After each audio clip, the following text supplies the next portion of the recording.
বন্ধুরা, সবাই কেমন আছো? তো আজকে সারাদিন বাইরে বৃষ্টি হচ্ছে আর সন্ধ্যাবেলা আমি ভিজে ভিজে চলে গিয়েছিলাম পার্লারে, কারণ বাপের বাড়ি যাবো তো সেই জন্য করি। আর পার্লারে গিয়ে আমি কিনেছিলাম এই যে দেখো এই গলার হারগুলো। দাঁড়াও তোমাদেরকে ভালো করে দেখায়।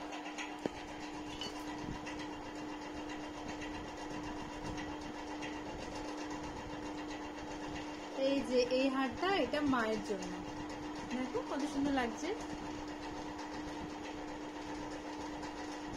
এটা মায়ের, আর আমারটা দেখাচ্ছি দেখো। এই যে এটা হলো আমার। কেমন লাগছে হারটা? আমাকে পরলে ভালো লাগবে। আর কিনেছিলাম এই যে এই দুটো দুল।